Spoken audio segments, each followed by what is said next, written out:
Hi, folks. Welcome to Crisco's Corner. Unfiltered commentary. And that's your truth, the real truth. Please like, share, and subscribe. And as always, thank you for your support.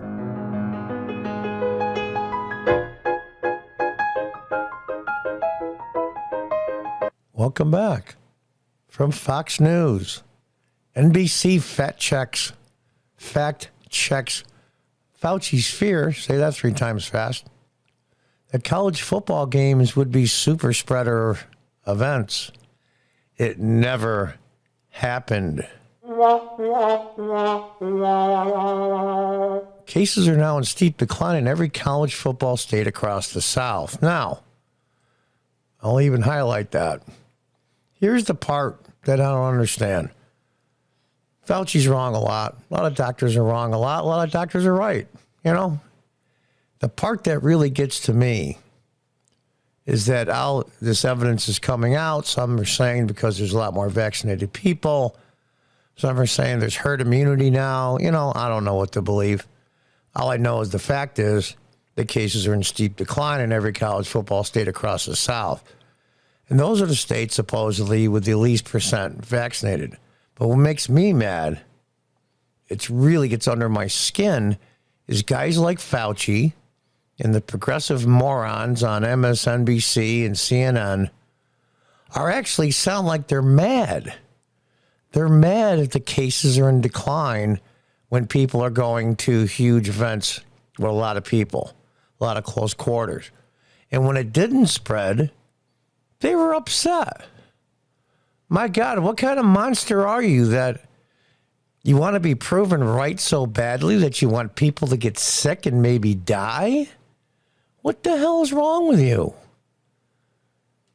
A report at NBC's Today Saturday fact-checked Dr. Fauci's fear made on its cable arm MSNBC. Well, cut off that arm of a dramatic COVID-19 surge from crowded football stadiums, saying it never happened. NBC reporter Shaquille Brewster reported packed stadiums for sporting events have not become super spreader events for the coronavirus.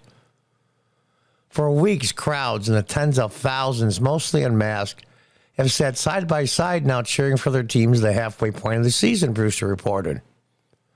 All while doctors warn of games becoming potential super spreader events. A frightening prospect at a time with hospitals already on the brink. Hospitals are on the brink because they're laying off personnel from not being vaccinated. Now, we can argue whether hospitals have to have, because they're in contact with so many patients. We can go back and forth on that issue. But they're overwhelmed in a lot of cases because of short staffing. And that was man-made, not virus-made. Brewster cited Fauci's theory that packed college games will lead to rising COVID cases during an appearance in September on MSNBC. As soon as I saw it, I thought COVID was about to have a feast. What did you think host Joy Reid said about the stadiums? Joy Reid, who could possibly be, if it's even possible, the craziest person on network television. I'm talking medication, see a doctor crazy. Let's just do the short video here. Point of the season. They're bringing more energy than before. People are more pumped up. Yes, sir. All while doctors warned of game coming potential super spread events. A frightening prospect with hospitals at the time already on the brink. As soon as I saw it, I thought COVID's about to have a feast. What did you think? I thought the same thing. I think it's really unfortunate. But it never happened. COVID cases, hospitalizations, and deaths now all down nationwide. Wah, wah, wah. Do the real side effect. Yeah. You know, I thought the same thing. I think it's really unfortunate. But it never happened. Could it be that the vast majority of the people in the stands were younger people and they didn't have compromising health issues? Now, not everybody's young in college games. I get it. But the vast majority are. The vast majority are under 25 years old. Cases are now in steep decline in every college football state across the South, including Florida. Don't you remember Ron DeSantis is irresponsible? He's going to kill tens of thousands of people, including Florida, where hospitalizations fell 64% last month. Even as some 90,000 fans packed the University of Florida's Gator Stadium. Yeah. You know, instead of being upset, here's what they should be doing. So you admit you were wrong and cheer for your fellow Americans, not these morons.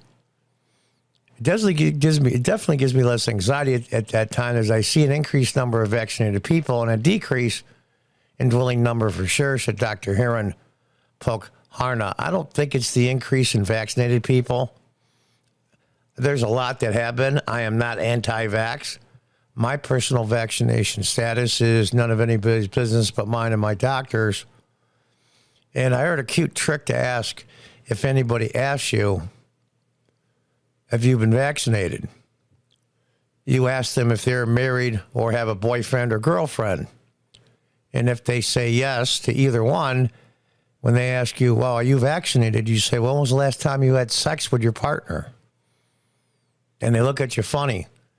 And they say, that's none of my business, just like you asking me is none of yours. Then sometimes they get mad, sometimes they smile, but the point is definitely made. You see it on TV, and it looks really scary because we're not used to seeing that anymore. But in reality, I think the exposure isn't as great as we think it is, said Dr. Cindy Prince added. Outkick founder Clay Travis reported last month on the lack of COVID surges after the start of the college football season. Now, this is a very important paragraph here. There's been a 35% decline in Georgia, 32% decline in South Carolina, 30% decline in Mississippi, 22% decline in Arkansas, one of the lowest percent vaccinated states. Same with Alabama at 23%. And one of the higher states, Texas, had 9%. Not drawing any conclusions, just giving you facts. Or they used to say the younger people don't know, but the old Dragnet show, just the facts, ma'am. Every single SEC state where millions of people have gone to college football games have not led to a feast of COVID, as Dr. Fauci predicted. Okay, that's fine. I'm not right all the time either. I'm not a doctor, of course, but neither is he. But that's the problem. When they're wrong, they get mad. So they're saying, yeah, you know what? You know, I used all my expertise and my experience in my profession, and I came up with a wrong answer. It happens sometimes. I'm not perfect, and neither is science. But no, can't do that. You have to double down and act aggravated and actually mad that good things are happening, even though it proved you wrong. Their egos are more important than people being ill. That's what it really comes down to. And you know what? That really sucks. I'd use the right language, but it wouldn't be proper. I try to make this as family friendly as I can and try to keep the swearing down to a minimum. Well, there you have it. Just the facts, ma'am. Until the next time, goodbye and good luck.